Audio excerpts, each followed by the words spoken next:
السلام عليكم ورحمة الله وبركاته. الحمد لله رب العالمين. اللهم صل على محمد وعلى آل محمد. اتقوا الله عباد الله. أعوذ بالله من الشيطان الرجيم.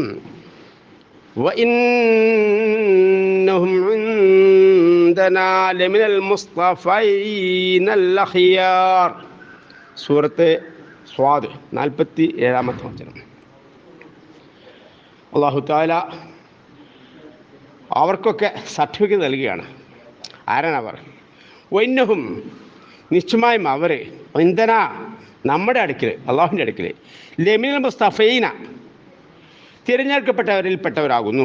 അഖിയാർ, ഉത്തമന്മാരായി, ഹൈറായി, ഉത്തമന്മാരായി തിരഞ്ഞെടുക്കപ്പെട്ടവരായിരുന്നു എന്ന് അല്ലാഹു തആല അവർക്ക് സർട്ടിഫിക്കറ്റ് നൽകുകയാണ്.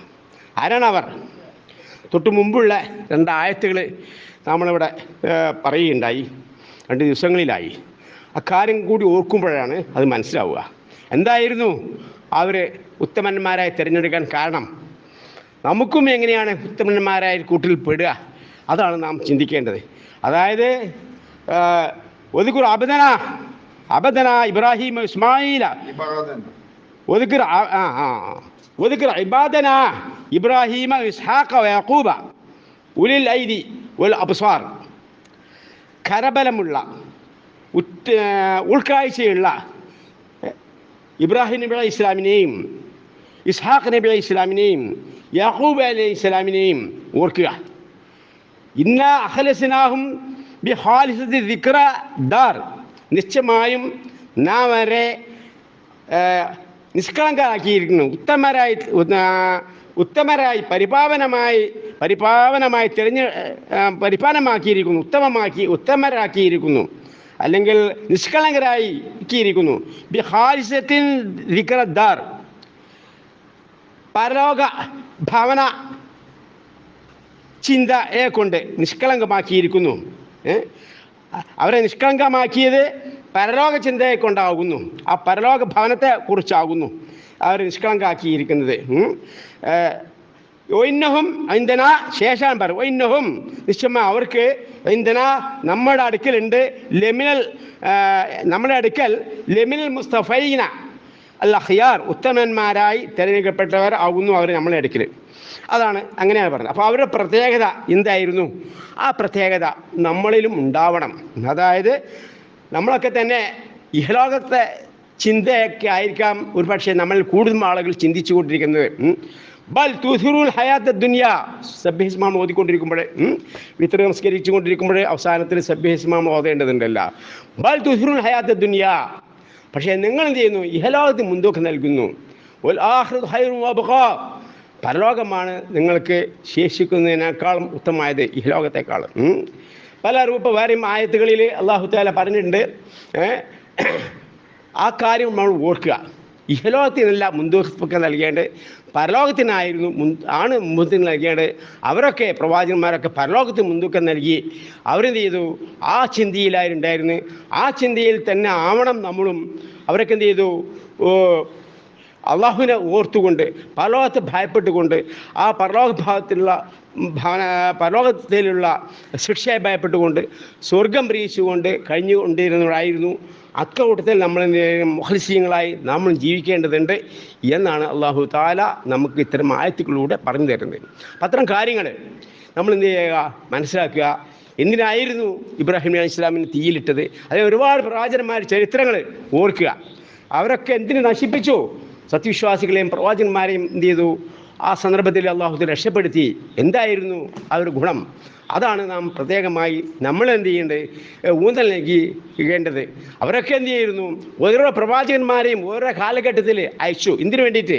ആ സമൂഹം വഴിതെറ്റി ജീവിക്കുന്നു, അള്ളാഹുഴിയുള്ളവരെ ആരാധിക്കുന്നു, അള്ളാഹുഴിയുള്ളവർ നേർച്ചകൾ അർപ്പിക്കുന്നു, അള്ളാഹുഴിയുള്ളവരുടെ സങ്കടം പറയുന്നു. വൈബിയ നിലക്ക് അള്ളാഹുഴിയുള്ളവർക്ക് എന്ത് ചെയ്യുന്നു? പ്രാർത്ഥനകൾ അർപ്പിക്കുന്നു, അവരുടെ പേരിൽ അറുക്കുന്നു. ഇങ്ങനെയുള്ള കാര്യങ്ങൾ എന്ത് ചെയ്യുന്നു? നബി സല്ലല്ലാഹു അലൈഹി വസല്ലം കാലഘട്ടം ആവർത്തിക്കപ്പെട്ടു. അങ്ങനെ നബി സല്ലല്ലാഹു അലൈഹി വസല്ലമയെ എന്ത് ചെയ്തു? അള്ളാഹു പ്രവാചകനെ അയച്ചു. അങ്ങനെ ഇത്തരം കാര്യങ്ങളൊക്കെ ഇബാദത്താവുന്നു. ആരാധിക്കാൻ അള്ളാഹു മാത്രമാകുന്നു. അള്ളാഹുവിനൊഴികെ നിങ്ങൾ മറ്റാരെയും ആരാധിക്കരുത്, നേർച്ചകൾ അർപ്പിക്കരുത്, പ്രാർത്ഥിക്കരുത്, പാപവും തേടരുത്, ഇബാദത്തുകളൊന്നും തന്നെ അർപ്പിക്കരുത്. എത്രയും കാര്യങ്ങൾ ഇബാദത്താവുന്നു, ആരാധിക്കാൻ അള്ളാഹു മാത്രമാകുന്നു. ഇതായിരുന്നു അവരൊക്കെ പ്രവാചകന്മാരൊക്കെ തന്നെ ഈ ലോകത്ത് പ്രഭവം ചെയ്യും. ഫത്തഖുല്ലാഹ്, അള്ളാഹുവിനെ സൂക്ഷിക്കുക, എന്നെ പിൻപറ്റുക, പ്രവാചകനെ പിൻപറ്റുക. പ്രവാചകനെ അല്ലാതെ ആരെയും നമുക്ക് പിൻപറ്റാൻ പാടുള്ളതല്ല. ഒരുപാട് പണ്ഡിതന്മാരുണ്ട്, അവർക്കൊക്കെ തെറ്റുകുറ്റങ്ങൾ പറ്റും. അവർ ഉത്തരമന്മാർ പശ്ചിമിക്കുന്നവരാണ്. പിൻപറ്റേണ്ടത് പ്രവാചകനെയാണ്. അതേപോലെ തന്നെ നമ്മുടെ കർമ്മങ്ങളൊക്കെ ശരിയാക്കേണ്ടത് പരിശുദ്ധ ഖുർആനും നമ്മളെ സംബന്ധിച്ചിടത്തോളം പരിശുദ്ധ ഖുർആനിലൂടെയാണ്. അപ്പോൾ ആ കാര്യം ഓർക്കുക. പരിശുദ്ധ ഖുർആൻ അർത്ഥത്തോട് വായിച്ചു പഠിക്കുക, അത് ഫർളാണ്. അത് എങ്ങനെയാണ് അവതരിപ്പിച്ചിട്ടുള്ളത്, അതായി ആ രൂപത്തിലൂടെ ആയിരിക്കണം നമ്മൾ എന്ത് ചെയ്യേണ്ടത്, വായിച്ചു പഠിക്കേണ്ടത്. അറബികൾക്ക് അതിൻ്റെ അർത്ഥം അറിയാമായിരുന്നു, നമ്മൾക്ക് എന്ത് വേണം, അതിൻ്റെ അർത്ഥം കൂടി പഠിക്കണം. അത് തഫ്സീറായാലും ഹദീസും പഠിക്കണം.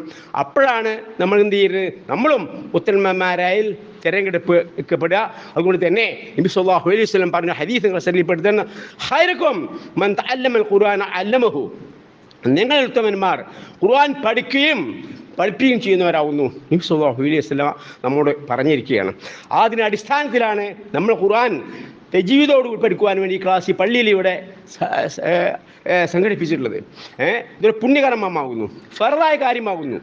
അപ്പോൾ ആ കാര്യം എന്ത് ചെയ്യണം, എല്ലാ ദിവസങ്ങളിലും ഇവിടെ നടക്കണം. എന്നാൽ നാളെ വെള്ളിയാഴ്ചയാണ്, നമുക്ക് വിലക്ക് കിട്ടിയിരിക്കുകയാണ്. മറ്റൊരിടത്ത് എന്ത് ചെയ്യുന്നു, ജുമാ ഇല്ലാത്ത ഒരിടത്തേക്ക് എന്ത് ചെയ്യുന്നു, മാറ്റിയിട്ടുണ്ട്. അവിടെ വെച്ചിട്ട് എന്ത് ചെയ്യുന്നു, ഇതേവരെ ഈ എല്ലാ ദിവസങ്ങളിലും ആ ക്ലാസ് നാം നടത്താറുണ്ട്. അതുകൊണ്ട് സൗകര്യപ്പെടുന്നവർ അവിടെ വരിക. കാരണം അഹബ്ബുൽ അഅമാലി ഇലല്ലാഹി തആല അതുവും കല്ല, അള്ളാഹുവിൻ്റെ പ്രവാചകൻ സ്വല്ലല്ലാഹു അലൈഹി വസല്ലം പറഞ്ഞ കമാ ഖാല റസൂലുള്ളാഹി സ്വല്ലല്ലാഹു അലൈഹി വസല്ലം, അള്ളാഹുവിനെ ഇഷ്ടപ്പെട്ട അമല് പതിവായി നിങ്ങൾ ചെയ്തു വരുന്നതാണ്, അത് കുറച്ചായാലും ശരി. അപ്പോൾ ആ അടിസ്ഥാനത്തിൽ എന്ത് ചെയ്യുന്നുണ്ട്, നമ്മളെ ക്ലാസ് മറ്റൊരു പള്ളിയിൽ, ജുമാ ഇല്ലാത്ത പള്ളിയിൽ മാറ്റിയിട്ടുണ്ട്. ആ പള്ളിയിലേക്ക് വരിക, സാധിക്കുന്നവർ വരിക, അതിൽ പങ്കെടുക്കുക. ഇനി കുട്ടികൾ ആരുമില്ലെങ്കിലും നമ്മൾ എന്ത് ചെയ്യണം, നമ്മൾ ഒറ്റയ്ക്കെങ്കിലും എന്ത് ചെയ്യണം, ഈ കാര്യങ്ങൾ പള്ളിയിൽ വെച്ചിട്ട് നമ്മൾ നടക്കണം എന്നുള്ള ഒരു ചിന്ത, ഒരു ബോധം നമുക്കുണ്ടാവണം. അങ്ങനെ ആവുമ്പോൾ നമ്മളും ഉത്തമന്മാരായ കൂട്ടത്തിൽ അള്ളാഹു തിരഞ്ഞെടുക്കും. അങ്ങനെ ഉത്തമന്മാരായി തിരഞ്ഞെടുക്കപ്പെട്ടവരുടെ കൂട്ടത്തിൽ അള്ളാഹു നമ്മെ എല്ലാം ഉൾപ്പെടുത്തി അനുഗ്രഹിക്കുമാറാട്ടെ. അള്ളാഹു മഗ്ഫിർ ലിൽ മുഅ്മിനീന വൽ മുഅ്മിനാത്ത് വൽ മുസ്ലിമീന വൽ മുസ്ലിമാത്ത്. റബ്ബനാ വലംനാ അൻഫുസനാ വഇല്ലം തഗ്ഫിർ ലനാ വതർഹംനാ ലനകൂനന്ന മിനൽ ഖാസിരീൻ. اللهم إنا نسألك من خير ما سألك نبيك محمد صلى الله عليه وسلم ونعوذ بك من شر ما استعاذ منه محمد صلى الله عليه وسلم. ربنا آتنا في الدنيا حسنة وفي الآخرة حسنة وقنا عذاب النار. ربنا هب لنا من أزواجنا وذرياتنا قرة أعين واجعلنا للمتقين إماما. അല്ലാഹുവേ, ഞങ്ങൾ ഒരുപാട് ആളുകൾ രോഗം കൊണ്ട് പള്ളിക്ക് വരാണ്ട് വിഷമിച്ചു കൊണ്ടിരിക്കും. പലരും ആശുപത്രിയിലാണ്, പല പ്രയാസങ്ങളും ബുദ്ധിമുട്ടുകളും ഉള്ളവരുണ്ട് ഞങ്ങളിൽ.